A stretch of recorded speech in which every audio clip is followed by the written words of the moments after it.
Instagram has gone through some big changes in the last 12 months, and that means we have to adapt. So I have been working on some new strategies and some new techniques and just been playing around on the app, and I wanted to share with you my new Instagram growth strategy for this year. So if you're excited about this, give this video a like, be sure to subscribe and hit the bell to be notified every single time I post a new video, and let's get to it. So the first thing is that obviously Instagram removed likes, so if you want to check out my video about that, you can check it out here, and that has had a huge effect on how we quantify success on the Instagram platform, because it used to be all about vanity metrics, which if you watch this video, you'll know that I don't really love, because vanity metrics really don't tell you much. And also it was having a huge effect on how creators and anyone using the app was using it, because people were afraid to post because they were afraid they weren't going to get enough vanity metrics, likes, etc. And also bigger influencers and people that were trying to grow their followings were using these sort of reactive tactics to just get likes. And sometimes that can affect the quality and the intention and the ethics behind what you're posting on the platform. So I'm really excited to see this change, but like I said, it does mean that we have to adapt a little bit. So I created a whole bunch of notes, so I'm gonna keep looking down just to make sure that I've got all of them. But the first thing is that for me, what trumps your vanity metrics now is your reach. So the thing that I focus most on when it comes to Instagram now is I focus on how much reach is my content getting, because that tells you a lot about how much people are valuing your content, and the more reach you get, the more you're gonna grow your account. So instead of focusing on things like likes and comments, I'm more focused on creating content that people are going to be super excited to share, particularly to share on their stories, because it's really easy, and Instagram's made it really easy for you to take somebody else's post and share it onto your own story. So I've been playing around with that strategy for a little bit now, and I'm working on creating a lot more graphic posts, and the posts that I know get shared a lot. Now, this goes back to a point I make often, which is you have to know your metrics. So you wanna pay attention to, on each individual post, which posts are getting saved the most and which posts are getting shared the most and sent via direct message or sent to people's stories, etc. Because when you figure that out, you know what kind of content to create to get more shares, because more shares get more reach. So you really want to pay attention to that metric, and that is probably the biggest metric I'll be focusing on. And so your reach refers to the total number of people who have actually seen your content. Your impressions is how many people have seen your content times how many times they saw it. So it's a little bit of a crazy number that I don't really pay attention to. I more so pay attention to reach. Now, if you watched this video on the Instagram algorithm updates, which I made not too long ago, I talked about the 3 ranking factors on Instagram and how all of the social platforms are pretty similar. There's a ranking system on YouTube, there's a ranking system on Instagram. So to get your content seen by more people, you have to pay attention to those ranking signals, which are interest, which is the thing that I'm focused on most now. It basically means the content that is actually interesting to your audience and is getting the most time spent on it. So the other thing that you're paying attention to is, are you making content that keeps people on your content? So if you make a post in your feed, are people actually taking the time to look at it, read it, etc.? So this comes along with long form captions, swipe posts, so getting people to swipe through. That's been a tactic that I've been playing with that is huge right now, and making a big difference to the amount of interest that your post gets, because people are spending more time looking at your posts, and that's a way that Instagram values the amount of interest in your content. So if you make posts that keep people on it for longer in your feed, then it makes a big difference the amount of interest you're getting, and the more interest you get, the more Instagram's algorithm sees you as an account that they should boost more in the algorithm. So interest is the thing I'm most interested in. So things with my face in them and text graphics tend to get the most interest. So those are the things that I'm doubling down on. So you have to figure out through your analytics, what are the things that you're looking at, doubling down on. So the next thing is relationships, which I talked about a lot in my 5-minute Instagram growth video, because that's a big part of how I use Instagram, is to actually talk to people. Imagine that.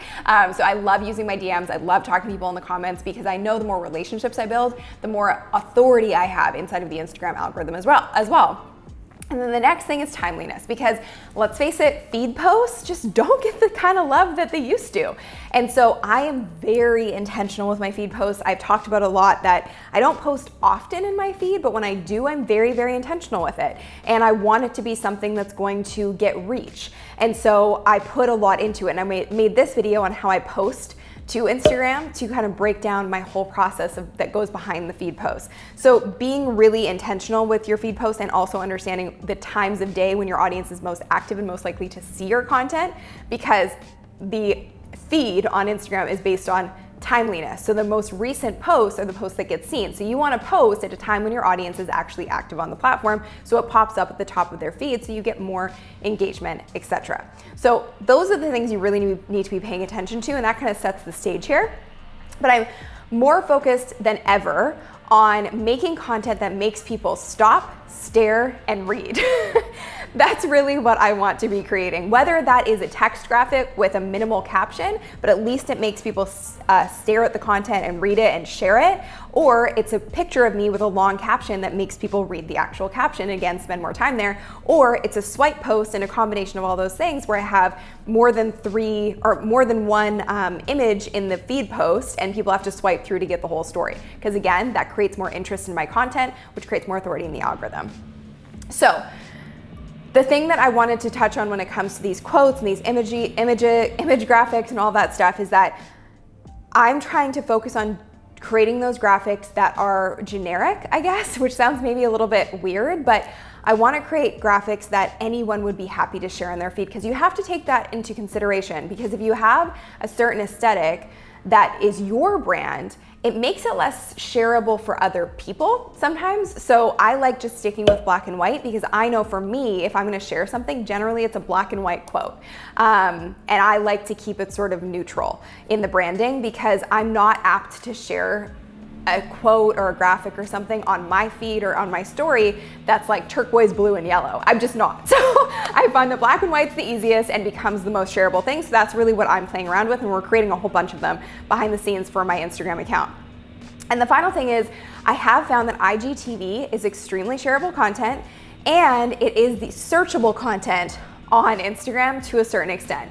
And so I've been playing around more with IGTV, and I've been repurposing a lot of our content onto IGTV, especially tutorial-based content, because that's the content generally that creates the most interest and creates the most engagement. And Instagram TV is something that people tend to share more on their stories, especially if it's educational, value-based content. So very similar to how you create a YouTube video, you tackle Instagram TV the same way. Like I'm seeing a lot of fitness tutorials do really well on Instagram, or makeup tutorials, etc., or even like business tutorials.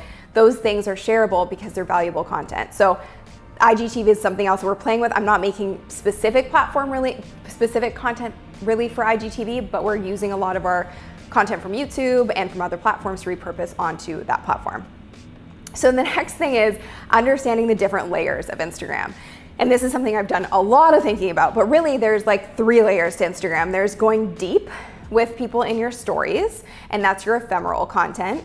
And I use my stories to be more consistent on the platform and to stay active and to make sure that I'm still of interest to my audience. Because why? The more interest your audience has in you, the more that you get weighted in the algorithm in a positive way. So I use it to stay active, show the behind the scenes of my life, behind the scenes of my business, do like mini tutorials, share testimonials. That's what I use my Instagram stories for. But the other thing I use it for is I leverage my Instagram stories to drive more engagement to my posts. So one of my little tactics is that if I can get more people paying attention to my Instagram stories, then more people will actually see my posts, because I share my posts in my Instagram stories. So my feed posts.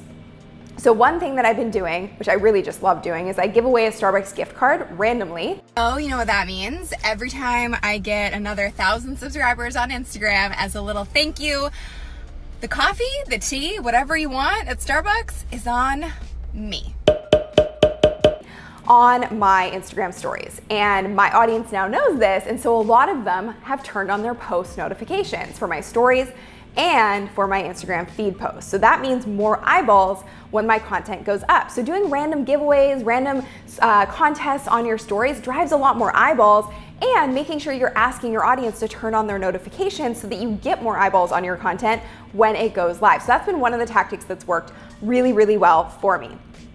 So the next thing is your feed, which is wide. Your feed is the searchable thing and the discoverable thing on Instagram. Your story is too, to a certain extent, but if you're really going to, get seen on the popular page and all of that stuff, I would say your feed is where you want to focus more so than anything. So I'm, like I said, really intentional with my feed. I'm also a big proponent of real and raw photos. I kind of stopped doing brand photo shoots because I found that they just weren't relatable to people. And I think that's what we're all craving, is relatable content.